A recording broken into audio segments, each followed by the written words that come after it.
ವಿಧಾನಸೌಧದಲ್ಲಿ ಐಎಎಸ್ ಅಧಿಕಾರಿ ಅಂತ ಹೇಳಿಕೊಂಡು ದೋಖಾ ಮಾಡಿದ್ದಾನೆ. ಐಎಎಸ್ ಅಧಿಕಾರಿ ಅಂತ ಹೇಳಿ ವಂಚಿಸಿದ್ದ ಮಿಥುನ್ ವಿರುದ್ಧ ಎಫ್ಐಆರ್ ದಾಖಲಾಗಿದೆ. ವಿಧಾನಸೌಧದಲ್ಲಿ ಐಎಎಸ್ ಅಧಿಕಾರಿ ಅಂತ ಹೇಳಿಕೊಂಡು ಈತ ದೋಖಾ ಮಾಡಿದ್ದಾನೆ. ಐಎಎಸ್ ಅಧಿಕಾರಿ ಅಂತ ಹೇಳಿ ವಂಚಿಸಿದ್ದ ಮಿಥುನ್ ವಿರುದ್ಧ ಈಗ ಎಫ್ಐಆರ್ ದಾಖಲಾಗಿದೆ. ಸತೀಶ್ ಎಂಬುವವರ ದೂರಿನ ಮೇಲೆ ದಾಖಲಾಗಿರುವ ಎಫ್ಐಆರ್.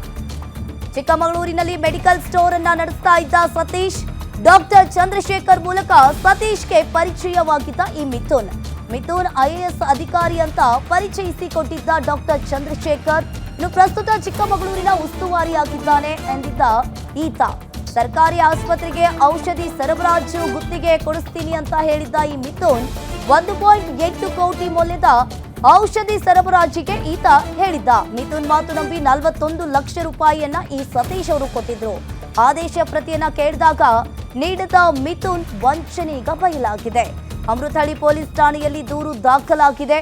ನಾನು ಐಎಎಸ್ ಅಧಿಕಾರಿ ಅಂತ ಹೇಳಿಕೊಂಡು ಸತೀಶ್ ಎಂಬವನಿಗೆ ದೋಖಾ ಮಾಡಿದ್ದಾರೆ. ಮಿಥುನ್ ಮಾತು ನಂಬಿ ಸತೀಶ್ 41 ಲಕ್ಷ ರೂಪಾಯಿಯನ್ನ ಕೊಟ್ಟಿದ್ದಾರೆ. ಅಮೃತಹಳ್ಳಿ ಪೊಲೀಸ್ ಠಾಣೆಯಲ್ಲಿ ಈ ದೂರು ದಾಖಲಾಗಿದೆ. ಮಿಥುನ್ ಅನ್ನೋ ಒಬ್ಬ ವ್ಯಕ್ತಿ ಸುಮಾರು 28 ವಯಸ್ಸು ಈತನಿಗೆ. ಈತ ಮೂಲತಃ ಕಡೂರು ತಾಲೂಕಿನ ಅವನಾಗಿರ್ತಾನೆ, ಚಿಕ್ಕಮಗಳೂರು ಜಿಲ್ಲೆ. ಸೊ ಇವನೇನು ಮಾಡ್ತಾನೆ, ಒಂದು 2-3 ವರ್ಷ UPSCಗೆ IAS ಆಗಬೇಕು ಅಂತಂದು ತಯಾರಿ ನಡೆಸಿರ್ತಾನೆ. 1-2 ವರ್ಷ ಪ್ರಿಲಿಮ್ಸ್ ಕೂಡ ಎಕ್ಸಾಮ್ಸ್ನ ಕೊಟ್ಟಿರ್ತಾನೆ. ಸೊ ಅದಾದ ನಂತರ ಅವರ ಸ್ನೇಹಿತರಿಗೆ ನಾನು IAS ಆಗಿದ್ದೀನಿ, ನಾನು IPS ಆಗಿದ್ದೀನಿ ಅಂತಂದು ಸುಳ್ಳು ಹೇಳಿಕೊಂಡು ಆಗಲೇ ಸುಮಾರು 1-1.5 ವರ್ಷದಿಂದ ನಾನು ಮಸೂರಿನಲ್ಲಿ ಟ್ರೈನಿಂಗ್ ಹೋಗಿದ್ದೀನಿ, ನನಗೆ ಪ್ರೊಫೆಷನರಿಗೆ ಅಟ್ಯಾಚ್ ಮಾಡಿದ್ದಾರೆ ಅಂತಂದು ಸಾಕಷ್ಟು ಜನದ ಹತ್ರ ಹೇಳಿರ್ತಾರೆ. ಸೊ ಇದನ್ನೇ ನಂಬಿಕೊಂಡು ಆ ಜಿಲ್ಲೆಯ ಒಬ್ಬರು ಗೌರ್ಮೆಂಟ್ ಅಫಿಷಿಯಲ್ ಕೂಡ ಅವರು ಕೂಡ ನಂಬ್ಕೊಂಡಿರ್ತಾರೆ, ಡಾಕ್ಟರ್ಗಳು.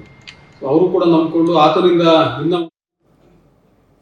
ಇದಿಷ್ಟು ಈವರೆಗಿನ ಸುದ್ದಿಗಳು. ನೋಡ್ತಾ ಇರಿ ಗ್ಯಾರಂಟಿ ನ್ಯೂಸ್, ಸುದ್ದಿ ಖಚಿತ, ನ್ಯಾಯ ನಿಶ್ಚಿತ.